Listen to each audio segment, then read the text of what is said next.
Reka basuhuze nanone kandi mbahe ikaze mwebwe mwese abakunda kandi mugakurikira ibiganiro n'amakuru atandukanye tunyuza kuri uyu muyoboro. Nimugira amahoro, ndizera ko mumeze neza aho muherereye mu bice bitandukanye by'uyu mubumbe. Reka nsuhuze abantu batandukanye bagiye bambona kuri uyu muyoboro bakabona idaturaziranye twize hamwe se. Abanyuze muri Kiste ndabasuhuje, abanyuze muri SN École de Sciences Louis de Montfort Nyanza namwe ndabasuhuje, abanyuze Kinazi mushobora kunyibukaho haciye imyaka myinshi cyane cyitwa École Secondaire do Kinazi namwe ndabasuhuje, nimukomeze mugubwe neza. Ndizera ko amakuru atandukanye ngenda mbagezaho agenda bafasha cyane cyane mwebwe mujya mutekereza kugerageza amahirwe yo gushakishiriza opportunity za Canada, byaba binyuze mu gushaka utuzi, mu gushaka amashuri se, cyangwa mu kunyura muri immigration programs za leta, cyangwa se izindi programu leta igenda ishyiraho mu makomite atandukanye. Uyu munsi rero amakuru mbafitiye ni amakuru ajyanye n'ibintu bya provincial nomination. Ntekereza ko uramutse ubonye video aribwo bwa mbere ubonye aya makuru ndi gutanga, bishobora kukugora guhita wumva neza yenda nkasije ndi kuvugaho uramutse udashoboye kureba izindi topic ziri related n'ibyo ndi kuvugaho uyu munsi. Nshaka kuvuga ku kintu cyitwa provincial nomination. Muri province imwe itanga nomination navuga ko byoroshye mu gihe wujuje ibintu bisabwa.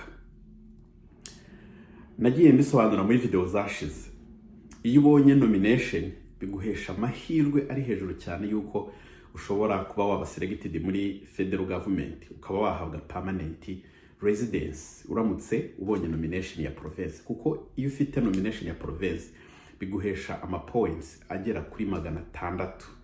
No kuvuga kugira ngo federal government guselecting muri programu imwe muzo waba uqualifyinga, ukaba ufite provincial nomination, mu by'ukuri bikuzamurira amahirwe yo kuba waba selected. Iyi ntara rero ngiye kuvuga nagerageje no gukarikira points kugira ngo mfate urugero ruri specific umuntu ashobora gukoresha, mwumve uko ushobora kugerageza amahirwe. Bibutse ko kubona provincial nomination mu by'ukuri bishobora kuguhesha amahirwe menshi cyane, ko byo nanavuga ko dépense ziri hasi cyane ugereranije n'andi maporogaramu nagiye mbabwira, nkayo kuza kwiga unyuze muri porogaramu y'Igifaransa ukazabona permanent residence usoje kwiga.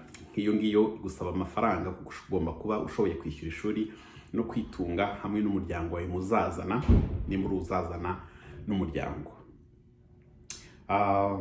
Porogaramu zo kuza yenda se uje gukora mu gukoresha abakonsilita kugira ngo bashobore kugufasha kubona work permit, izo nazo ni porogaramu zisaba amafaranga ugomba kuba ufite ubushobozi. Ariko iyi ngiyi rero ngiye kuvugaho ni mu ntara ya Manitoba. Intara ya Manitoba ifite kategori yitwa skilled worker overseas. Ni ukuvuga ngo aba skilled worker cyangwa se aba travailleurs qualifiés bari hanze ya Canada bashaka kuza gutura muri Manitoba. Hari requirement ugomba kuba wujuje kugira ngo ube wajya muri pool y'abakandidate bashobora guhabwa nomination muri iyi ntara. Iyo ubonye nomination uhita ujya gusaba permanent residence muri federal government. So iyi ntara rero kugira ngo ugerageze amahirwe ya nomination yaho, no kuvuga ko ugomba kuba wujuje izi critères zikurikira ngiye gutondeka.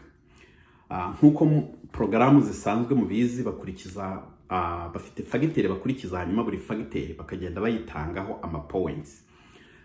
Icyambere ni language ability. Muri intara ya Manitoba minimum points ugomba kuba ufite mu rurimi rw'Igifaransa se cyangwa Icyongereza bitewe n'urwakozemo test, cyangwa se zombi, minimum ni 4, no kuba uri kuri 4. Iyo ni level iri hasi cyane. Ariko nanone iyo ugize amanota make mu Cyongereza cyangwa se Igifaransa, no kuvuga ko nitujya guteranya za points ushobora kuza kutamitinga minimum points basaba kugira ngo ube waba umunyamahirwe. Reka dufate umuntu wakoze icyongereza cyangwa se agakora igifaransa. Niba warakoze icyongereza ukaba uri kuri level ya 6, waba warakoze igifaransa ukaba uri kuri B2, ariyo level yawe, ni rwo rugero ngiye gufatiraho. Umuntu ufite izo level mvuze, igifaransa B2 cyangwa se mu cyongereza ukaba warabonye level ya 6, baguha amanota 16. Ni rwo rugero nafatiyeho. Imyaka yawe nimba uri hagati y'imyaka 21 na 45, baguha amanota 10. Work experience, nimba ufite imyaka y'akazi ya experience mu kazi irenze 3 kuzamura, baguha amanota 15. Education, nimba ufite bachelor's degree, baguha amanota 20. Wagira masters cyangwa PhD bakaguha 25, ariko reka dufatire ku rugero rwa bachelor's degree. Nimba ufite umuntu muziranye muri iyi ntara, ukaba uhafite umuvandimwe, baguha points 20. So umuvandimwe mufitanye isano cyangwa se mu kazi, donc umuntu muri related biri hafi aho ngaho mushobora no guprovinga, baguha ayo manota 20. Nimba warahize, so wize muri iyi ntara, baguha amanota hagati y'10 na 12 bitewe n'icyo wize. Nimba warize bachelor's degree, ubwo ni magisi baguha ni 12. Nimba warize programu y'umwaka umwe yenda cyangwa se 2, bakaguha 10. Waba uhafite umufriend, donc umuntu muziranye w'inshuti bisanzwe ushobora kwemera kugutangira iyo reference, uwo muntu icyo baba mushakira nuko bevuze ko nuramuko hageze mu by'ukuri bitazakugora cyane kwiyentegara muri community yaho, ibyo nabyo bakabiguhera amanota 10.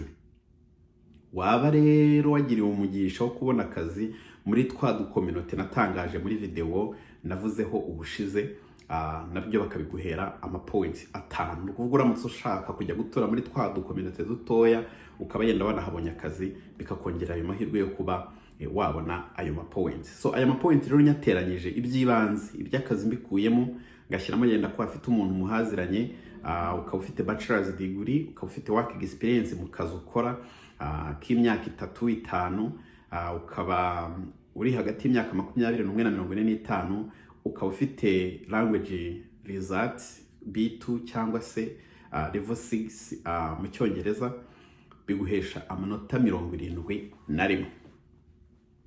Minimum point bafatira kugira ngo ube waba umunyamahirwe na amanota 60. So ubwo urabyumva yuko uko waba ufite level y'indimi ijya hejuru niko amanota azamuka. Education yawe iri hejuru, ufite nka masters, niko amanota azamuka ko hiyongeraho 5. Waba uhafite umuvandimwe muri iyi ntara, nabwo baguha amanota menshi. Warahize, amanota yahangana no kuhagira umufriend cyangwa umuntu muziranye. Urumva ukuntu bimeze. So no kuvuga ngo ibi ngibi bishobora kuguhesha amahirwe kuko ufite ama points, bikwemera kwa applying ukajya muri pool y'aba applicants bari gushaka nomination muri iyi ntara. Wazaba umunyamahirwe rero, bagufata bakaguha invitation yo gusaba nomination. No kuvuga ngo iyi ni nka pre-selection niko nayita. Wujuje izi points, utanga your expression of interest, hanyuma baza guselectinga bakaguha invitation yo gusaba nomination. Nomination rero wamara kuyibona ugahita uyisabisha permanent residence unyuze mu zindi programu za federal government. So federal government ifitemo kategori ebyiri abantu baba bashobora kugerageza, cyane cyane bari hanze ya Canada. Harimo federal skilled worker, hakabamo na federal skilled trades. Ibyo ni ibyiciro bibiri. Ikindi cyiciro ni cy'abantu bize nko muri Canada cyangwa se bahafite akazi, nibo banyura muri icyo cyiciro kindi. So ubwo aho naho hakagira requirement zaho, ariko mu by'ukuri ufite nomination ya province biba bikuzamuriye amahirwe. So ibi rero ni ibintu abantu bashobora kugerageza, cyane cyane ngenda mbona abantu benshi bamaze gukora language test, bamaze gukora igifaransa cyangwa se bakoze icyongereza, bafite resultat nziza, ariko mu by'ukuri bashobora kuba batazi icyo bazikoresha cyangwa se batazi neza aho bashobora kwinjirira. Ubwo ni uburyo bumwe bashobora gukoresha. Ku muntu wakoze icyongereza afite iriya level navugaga, wakoze igifaransa akaba afite iriya level navugaga, akaba afite ubushobozi, ashobora kwishyura ishuri, byamuhesha amahirwe yo kuba yabona ukuntu azabona permanent residence amaze kwiga, mu gihe yabonye ishuri yaza kwiga porogaramu iri mu gifaransa itari munsi y'imyaka 2, kandi iyo porogaramu ikwemerera kuza uzanye n'umuryango wawe, umutware wawe cyangwa se umugore wawe agahabwa work permit akaba akora, abana bashobora kuza bakwiga. Uramutse uri single ho, ubwo ni amata ababyaye amavuta ko nta bintu byinshi biba bigusaba, nuko ubonye ishuri ushobora guhita usaba iyo visa ukaza ukiga, nyuma y'imyaka 2 ukazahabwa permanent residence. Ubwo ni ubundi buryo bumwe, kandi ikindi ku muntu ufite amafaranga ushobora no gushaka ishuri ukaza n'ubundi ukiga mu buryo busanzwe. Umwaka umwe ngira abantu inama yo gushaka ishuri ry'umwaka umwe uramutse uje kwiga mu buryo busanzwe ukaba ufite ubushobozi, kuko amashuri arahenze mu by'ukuri. Uramutse uri umuntu utekereza kuzashakira ubuzima muri iki gihugu, mba nakugira inama yo gushaka ishuri ry'igihe gitoya, hanyuma ukaba wabanje kugenzura amakuru ukamenya ko icyo kintu kizahita kiguha akazi. Nyuma yo kwiga wazamara kubona ibyangombwa ukajya gushaka ikindi wiga, ariko nibura uri kwishyura kuri rate imwe n'iy'abanyagihugu. Bibutse ko iyo uri umunyamahanga hano, nka porogaramu baca nk'ibihumbi 15 n'urugero, usanga umunyagihugu yishyura ibihumbi 3 cyangwa 4. Donc umuntu ufite permanent residence cyangwa se citizenship aba yishyura ibyo bihumbi 3 cyangwa 4, mu gihe umunyamahanga ari kwishyura 15 kuzamura. So niyo mpamvu rero mbavuga nti mu by'ukuri utekereza gushakira ubuzima hano, ukaba utekereza kuza kwiga kandi ufite ubwo bushobozi, why not utashaka ikintu cy'igihe gitoya, hanyuma ibyo ushaka kwiga ukazabyiga nyuma uri kwishyura amafaranga makeya. Nuko kuntu mba mbitekereza, ariko umuntu wese agira amahitamo ye. Haravuga ati reka mfatireho ngende nige icyo nabonye cyo kwiga nkirangize nshakishe nta kundi. Ngayo nguko nayo makuru rero nagira ngo mbahereze, mbabwire kuri iyi ntara uko imeze. Uramutse uhafite umuntu rwose uzi mu ntara ya Manitoba, nakubwira ko aya mahirwe wayagerageza, ukaba wuje ziriya requirements zindi navugaga, aya mahirwe ntiyagucika. Hari uri buhita ambwira ati turaziranye. Yego nziranye n'abantu benshi, ariko ukuntu bikora ntabwo ushobora kubera reference umuntu urenze umwe mu gihe process itararangira. Ni ukuvuga ngo nk'umuntu ushobora kubera umuntu umwe tuziranye, yensiri tugomba kuba tuziranye, yenda se twariganye cyangwa tuziranye mu buzima busanzwe, hanyuma nkakubera reference. Wagira amahirwe bakaguselectinga, umaze kubona permanent residence, ubwo biba bibaye bashobora kongera ngafasha undi, nkemera ko ashyiraho izina ryanjye, kuko iyo ni imwe muri requirement kugira ngo ushobore kwapplyinga muri icyo cyiciro cy'aba skilled workers bari overseas. Guko uko bimeze. Ubwo rero mukurikire neza, nkunda kubasaba ko mu by'ukuri video uyireba ukayirangiza, nibwo ubasha kumva ubusobanuro buhagije, hanyuma amakuru asigaye mba nashyizeho link ukaba wajyaho ukareba neza, ugasoma amakuru arambuye uko bimeze. Ikindi nkunda gushyiraho link ya Telegram kugira ngo abantu bumva bakeneye, bafite ibibazo bahise bibaza, yenda bumva bidasobanutse neza mu makuru mba mbahaye, babe banyura kuri Telegram group babe babarizaho. Haba hari abantu bashobora kugusubiza igihe nanjye ntarabona umwanya, igihe muboneye nkaza nkaba nanjye nashyiraho akanjye.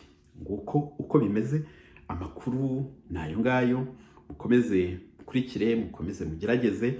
Nimba ari ubwa mbere video nk'iyi ngiyi kugezeho, ari ubwa mbere ubonye video zanjye, nakoze ama video menshi atandukanye, nshobora kuba maze gukora ama video arenga 50 mu by'ukuri, avuga kuri opportunities zitandukanye abantu bashobora kugerageza. Nawe rero wahita ujyaho ukareba, nandika titire ihwanye n'amakuru mba ndi muvuge muri video. Ntabwo ari titire bakurura kugira ngo muze mukunde murebe video, ni titire ivuga ibintu mba ngiye kuvuga muri video. Ni byiza kujyaho ukumva amakuru atandukanye, ugafata umwanya wawe ukawinvestingamo, ukumva amakuru ashoboka, ukumva ko hari icyo ushobora kugerageza.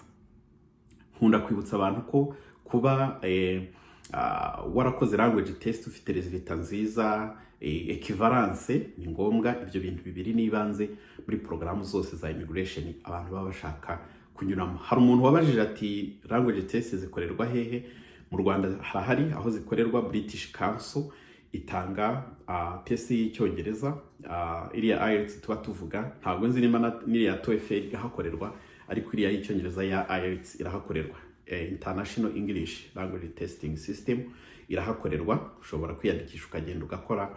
Igifaransa nacyo gitangwa na Institut du Français, naho mushobora gushaka amakuru mukareba aho itangirwa, mukiyandikisha mukaba mwakora izo test muramutse mwumva mushaka kugerageza amahirwe. Izo test zirahenda, bisaba ko muba mwiteguye neza ku buryo nibura ukora rimwe ukabona resultat uzagira icyo ukoresha, kuko hari igihe wabona amanota make n'ubundi ugasanga nta kintu ari bugufasha. Ndumva ari uko bimeze. Abantu b'i Burundi bakunda kubaza, sinzi nimba i Burundi nta British Council ihari, niko nibaza ku bashaka gukora icyongereza, ariko ntekereza mushobora kuba mufite Institut Français namwe mushobora gukorera y'Igifaransa, niko nibaza. Abantu bashobora kutubwira, ndumva twarabivuze ubushize, ishobora kuba ihari, mushobora gukora test y'Igifaransa namwe mukagerageza amahirwe. Abajya babaza ngo twebwe ko dukoresha Igifaransa ubwo ntabwo batwemera tutagombye gukora izo test. Porogaramu za leta za immigration ni ngombwa ko ufite language test, nta bundi buryo bubaho bareba level yawe uhagazeho mu ndimi udakoze test. Waba uturuka mu gihugu gikoresha icyongereza ugomba gukora test y'icyongereza, keretse uramutse uje kwiga. Uramutse uje kwiga uva mu gihugu gikoresha icyongereza nk'ururimi rwa mbere, ntabwo bagusaba kwirirwa gukora izo test, ariko muri immigration programs test turayikenera, same no mu Gifaransa. Nuko kuntu bimeze. Ngaho rero mukomeze mugire ibihe byiza, mukomeze guhaha muronke kandi ubuzima buzira umuze, nibwo nkomeza kubifuriza hamwe n'imiryango yanyu. Naho utaha muri video bizakurikiraho. Ciao ciao.